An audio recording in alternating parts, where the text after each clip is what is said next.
Let's focus on Manchester City then. Out today on loan has gone Tommy Doyle. Other than that, they've done nothing all summer except for Scott Carson and Jack Grealish, $135 million. So for the full story behind what was quite a quick and seemingly from the outside, David, simple-looking transaction, what really happened? How did they get Jack Grealish?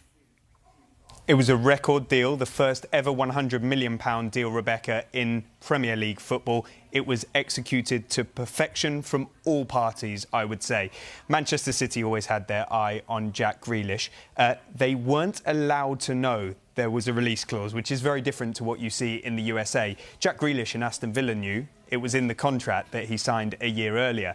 And so that made things a little bit awkward because Manchester City came in with a bit of £100 million, but they weren't allowed to force the issue, and Aston Villa weren't responding to it.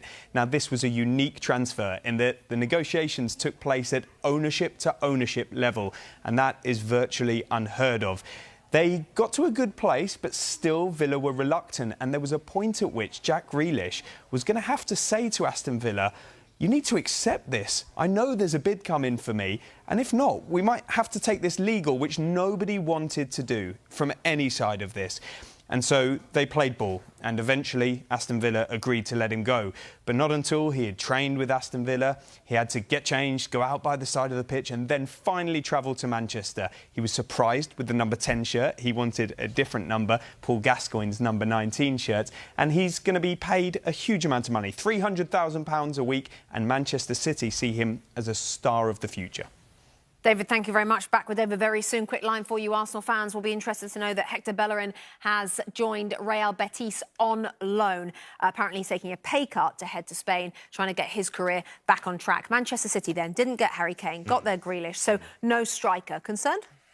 Not really, because they got manager Rebecca, who won the title last year, and you're adding Jack Grealish to that group, so I don't think concerned. What I do think with Pep, and he's almost like this mad professor, and he'll go in his tactics lab and he'll work a system and he'll find a way of creating goals. Now, last season, I think 83 goals Manchester City won the title with. They're going to need more than that this season, between 90 and 100. And they're going to have to come through midfield players and wide players.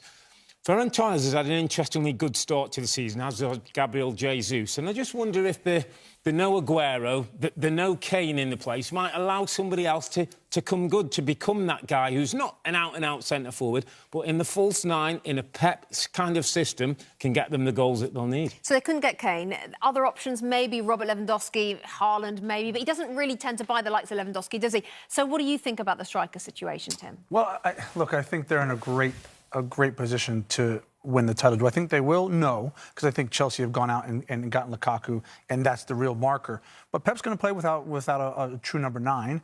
Jack Grealish is a brilliant buy. I think he's got pizzazz. I think he's tough. He's a tricky winger who's willing to go nose to nose with you. We don't see a lot of those, but as you said, Earlster, they're going to, Gundogan's going to have another brilliant season in terms of goal scoring from the midfield.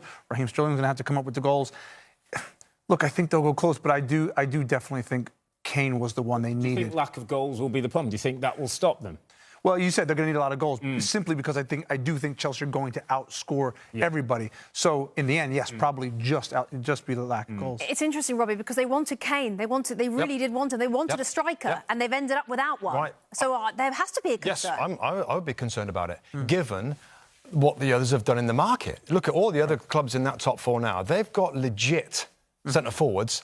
And I think this season, more than any other, is probably going to be decided with games amongst themselves. And I think defensively, the teams are stronger too. Are they going to come out on top, City, with that little mini-league of the other 3 players? Is Ferran Torres going to go against Van Dijk and Varane and everybody else that have strengthened up? So I think it will hurt them. And I don't think they'll win a title because of that. I think if Kane signed for City, I think we're all probably going to tip them to win it. But I think, given what everybody else is doing, then you have to consider that. I don't think the firepower... Gundogan, another 13 goals, top goal scorer? Maybe.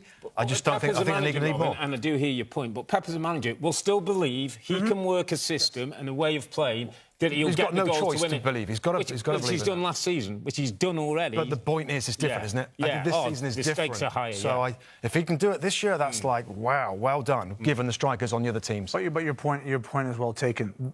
More so this year, the top teams are going to take points off of each other. I don't think anyone's going to run away with it, and Chelsea's going to beat everybody. They're really going to take points off each other. It's going to be important to score goals. Okay.